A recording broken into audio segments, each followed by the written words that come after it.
Naitwa Hekima Mwasipu, ni wakili wa Geoffrey Mwambe, na kwenye kesi hii nipo na senior counsel wakili mwandamizi Mpale Kaba Mpoki.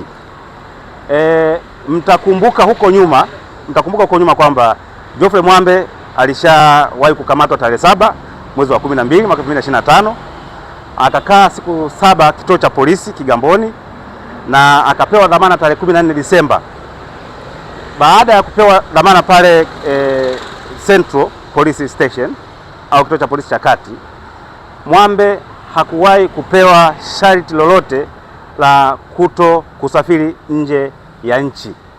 Sasa kwa sababu ilikuwa ni mwezi wa 12 na kabla hajawekwa ndani hiyo tarehe 7 au kabla hajakamatwa tarehe 7 mwezi wa 12, Mwambe alikuwa ni mgonjwa na alikuwa ameshaanza taratibu za kutafuta visa ili akatibiwe Ujerumani. Sasa mazingira ya kukamatwa, kuwekwa ndani siku 7, afya yake ikazidi kuzorota akiwa ndani ya kituo cha polisi. Sasa tarehe 16 aliamua kuchukua jukumu la yeye kusafiri nje ya nchi, kwa maana kwenda Ujerumani ili akatibiwe, na hiyo tunazungumza tarehe 16 mwezi Disemba mwaka jana. Sasa aliamua kuchukua na familia yake, kwa maana mke wake pamoja na watoto wake watatu ambao aliamua kuondoka nao ili awaache Masai Mara kwa ajili ya vacation, kitu cha kawaida, mbuga ya Masai Mara. Sasa wakati anaondoka Tanzania, aliamua kwenda Nairobi au kupitia njia ya Nairobi ili akaprocess visa ya Schengen visa ya nchi za Ulaya, ambapo mchakato wake ni rahisi sana kupata Nairobi kuliko hapa Tanzania.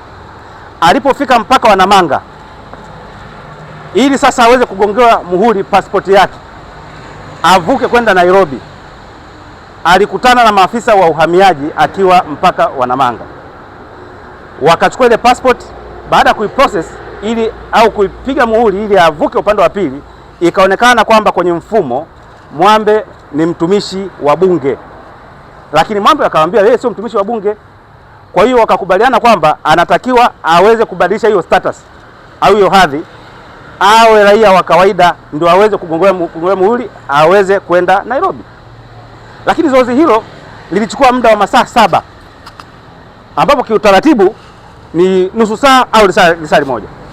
Sasa wakati akisubiri kubadilishwa hiyo status, na ukizingatia kwamba afya yake ni mbovu au anaumwa, afya yake ilizidi kuzorota akiwa pale mpakani Namanga.